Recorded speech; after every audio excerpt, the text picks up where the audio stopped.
Assalamualaikum warahmatullahi wabarakatuh. Perkenalkan, nama saya Asya Dwi Yulia Putri, NIM 20135151, Fakultas Pariwisata dan Perhotelan, jurusan Pariwisata, Prodi Manajemen Perhotelan. Di sini saya akan menjelaskan tentang karangan ilmiah. Karangan ilmiah merupakan karya tulis yang dihasilkan dari kegiatan mengungkapkan pemikiran dan menyampaikan melalui media tulisan kepada orang lain untuk dipahami. Jadi, karangan ilmiah adalah suatu tulisan yang di dalamnya membahas suatu masalah yang dilakukan berdasarkan penyidikan, pengamatan, pengumpulan data yang dapat dari suatu penelitian, baik penelitian lapangan, tes laboratorium, ataupun kajian pustaka, dan dalam memaparkan dan menganalisis datanya harus berdasarkan pemikiran ilmiah. Yang dikatakan dengan pemikiran ilmiah di sini adalah pemikiran yang logis dan empiris. Ciri-ciri karangan ilmiah. Yang pertama, produktif.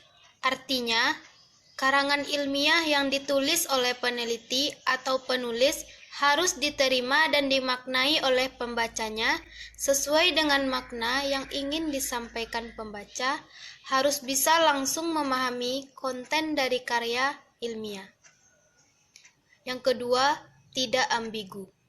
Ciri ini ada kaitannya dengan produktif. Sebuah karya ilmiah harus memberikan pemahaman secara detail dan tidak dikemas dengan bahasa yang tidak membingungkan. Dengan begitu, maksud dari karya dari penulisnya. Sebab karya ilmiah harus memaparkan fakta yang didapatkan dari hasil analisis penelitian, bukan dari perasaan subjektif dari penulisnya. Dan apa yang ingin disampaikan dalam tulisan tidak dipahami pembaca. Yang keempat, menggunakan bahasa baku. Menggunakan bahasa baku agar mudah dipahami. Penggunaan bahasa baku itu meliputi setiap aspek penulisannya, mulai dari penulisan sumber, teori, hingga penulisan kesimpulan.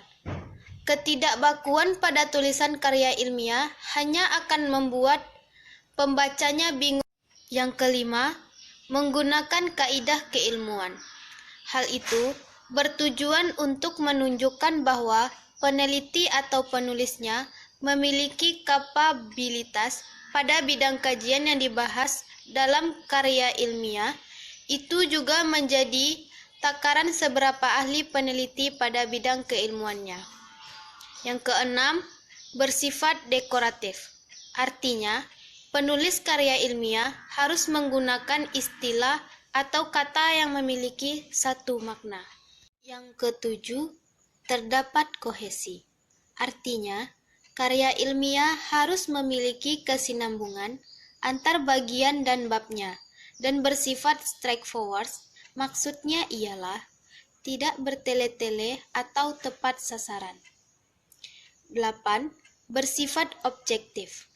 Karena karya ilmiah harus menunjukkan fakta-fakta dan data-data dari hasil analisisnya dan tidak memiliki kecondongan subjektivitas. 9. Menggunakan kalimat esensi.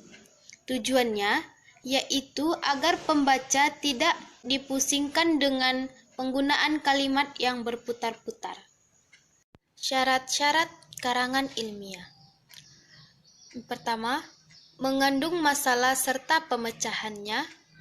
Masalah harus merangsang atau menarik perhatian pembaca. Lengkap dan tuntas artinya memberikan semua segi yang berkaitan dengan masalahnya, disusun menurut sistem tertentu dan metode tertentu sehingga mudah dimengerti dan dipahami. Langkah-langkah penulisan karangan ilmiah. Pemilihan topik, penulisan topik, pemilihan judul, menentukan tujuan penulisan, Menentukan kerangka karangan ilmiah. Manfaat penulisan karangan ilmiah. A. Melatih untuk mengembangkan keterampilan membaca yang efektif. B. Melatih untuk menggabungkan hasil bacaan dari berbagai sumber. C. Mengenalkan dengan kegiatan kepustakaan. D. Meningkatkan pengorganisasian fakta atau data secara jelas dan sistematis. E. Memperoleh kepuasan intelektual. F. Memperluas cakrawala ilmu pengetahuan. G. Sebagai bahan acuan atau penelitian pendahuluan untuk penelitian selanjutnya. Jenis-jenis karangan ilmiah. Pertama, makalah merupakan karya ilmiah yang menyajikan sebuah masalah yang penyelesaiannya mengendalikan berbagai macam data yang ada di lapangan. Karya ilmiah ini bersifat empiris dan juga objektif. Yang kedua, tugas akhir merupakan karya tulis ilmiah yang ditulis untuk memenuhi syarat kelulusan mahasiswa diploma 3 atau D3.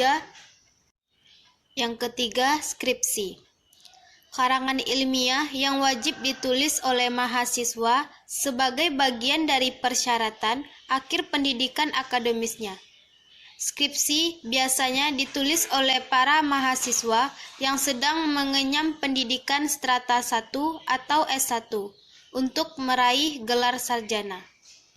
Yang keempat, tesis. Karangan ilmiah yang ditulis oleh mahasiswa yang mengenyam pendidikan jenjang strata 2 atau S2 untuk meraih gelar master. Yang kelima, disertasi adalah karya tulis ilmiah yang mengemukakan suatu dalil yang dapat dibuktikan oleh penulis berdasarkan data dan fakta yang sahih dengan analisis yang terinci. Disertasi merupakan karya ilmiah untuk memperoleh gelar dokter. Tujuan dari pembuatan karangan ilmiah: memberi penjelasan, memberi komentar atau penilaian, memberi saran, menyampaikan sanggahan, membuktikan hipotesa. Sekian penjelasan dari saya.